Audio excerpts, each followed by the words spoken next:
Fala galera, tudo bem? Espero que sim. É um lisonjeio estar partilhando deste momento com todos vocês. E hoje vamos falar um pouco sobre história. E o tema será União Ibérica. Ah, pessoal, mais um adendo. Não é qualquer falação, é uma conversa. A gente vai partilhar deste momento conversando. Então vai ser uma dinâmica bem legal. E espero que estejam preparados para descobrir o que é a União Ibérica, que é um tema tão interessante. Que legal! E o que vamos aprender hoje? Bem, pessoal, como já citado, a gente vai conversar sobre a União Ibérica. E já citando que teve como consequências e que releva sua importância, ela influenciou aí as invasões holandesas, as invasões francesas no território brasileiro. Em Portugal, em 1640, com o golpe de restauração, Portugal adquiriu sua autonomia política com a chegada da dinastia de Bragança. Então, o que foi a União Ibérica? Cara, a União Ibérica foi um período em que houve uma unificação das coroas espanhola e portuguesa. Unificação das coroas?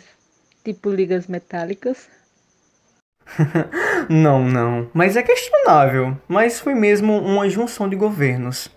Que de um modo figurado pode sim representar uma liga metálica das coroas, claro, por que não? E o que seria ibérica?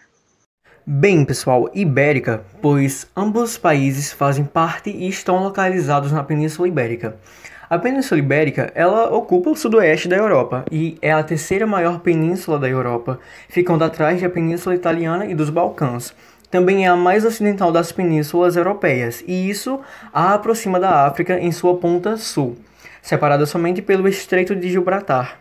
O nome dessa união foi dado por esse motivo, pela localização dos países Espanha e Portugal nessa península. Cara, já ouvi falar. Uma viagem. Mas vem cá, essa união foi pacífica? É, mais ou menos. Deixa eu explicar. A união se deu de 1580 até 1640.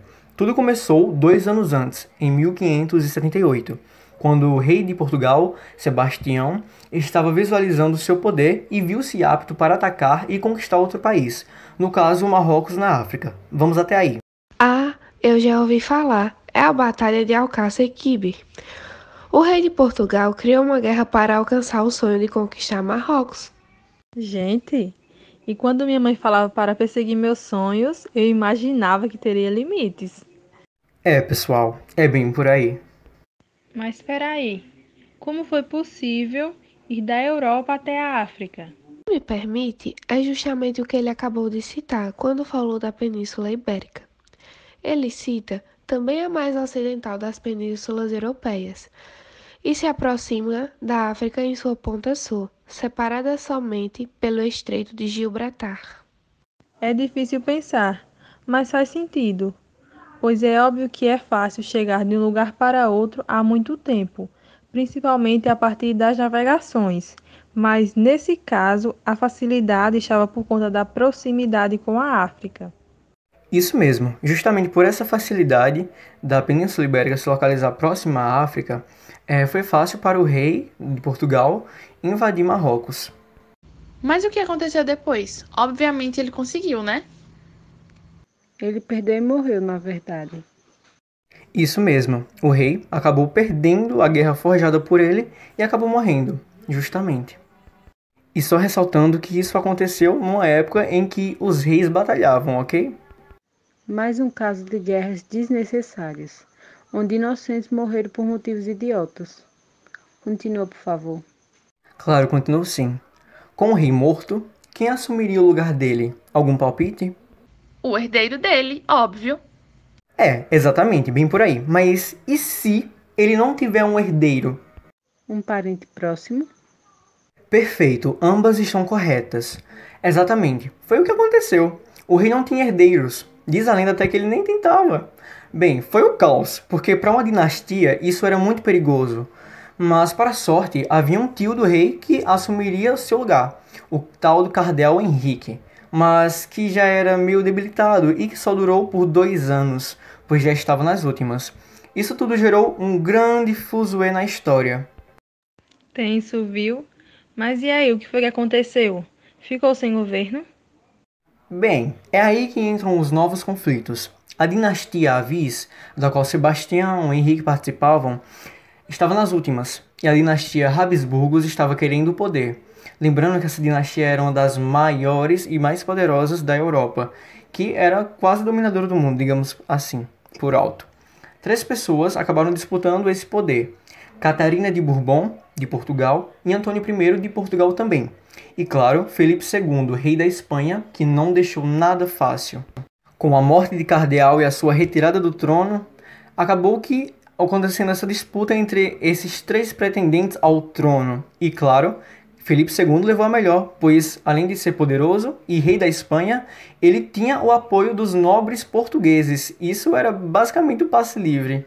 Um adendo, a família Habsburgo, de origem austríaca, era uma das mais poderosas, certo? Sim, isso mesmo. Muito no essencial frisar esse ponto, já que se uma dinastia é muito poderosa, ela acaba tendo grande influência, e isso no contexto histórico é de grande valor. Mas qual o clímax da história? Bem lembrado. Bem, Felipe II, ele conseguiu se tornar rei de Portugal, certo?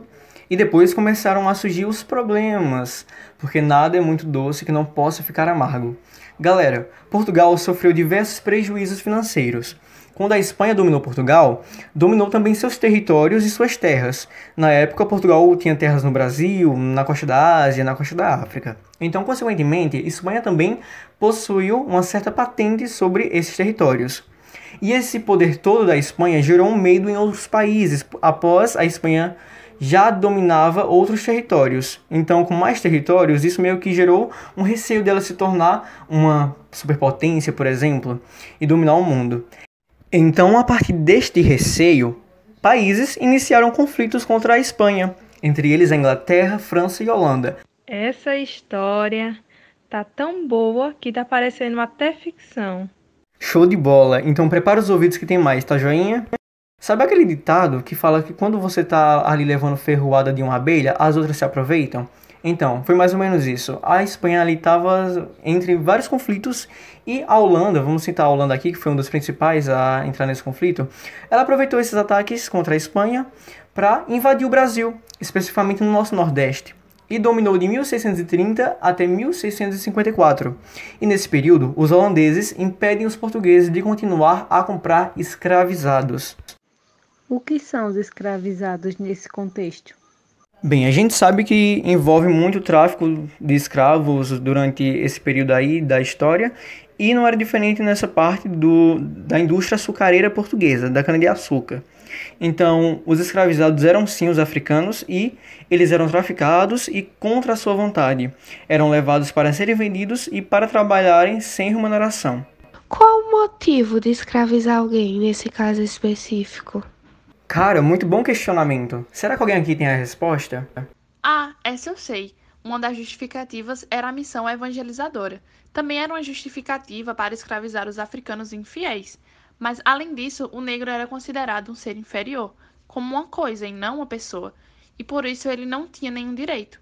Dessa forma, gradativamente, os negros substituíram os nativos indígenas no trabalho escravo na colônia. Bem, argumentação impecável. É isso mesmo. E voltando na questão do impedimento do tráfico dos holandeses para os portugueses, acontece que esse bloqueio do tráfico negreiro impediu que os próprios portugueses continuassem a plantar a sua cana. Foi aí que eles recorreram aos índios, ou seja, como não tinha os africanos, eles recorreram a escravizar os índios, os nativos. Mas não seria tão fácil assim. Mas espera, quem foi atrás dos índios de mata? Bem, é aqui que entram os bandeirantes. Os bandeirantes, aqueles caras que saíam viajando pelas matas afora, em busca de índios para prender e vender para os portugueses, e claro, em busca de metais, que eles não são bobinhos. Mas acabou que também esses bandeirantes que saíam aí viajando pelo país afora, pelos novos territórios e por novas extensões, eles acabaram que se fixando ao longo dessas viagens em locais e acabaram expandindo o território brasileiro. Então isso foi um ponto positivo. Mas claro que não valeu de nada se teve uma grande perda, que foi a apreensão de índios para escravizar e muito assassinato. Em síntese, isso era o que estava ocorrendo no Brasil. Mas o que estava acontecendo em Portugal? Bem, enquanto isso em Portugal, Felipe II deixou Portugal mais livre, autônomo.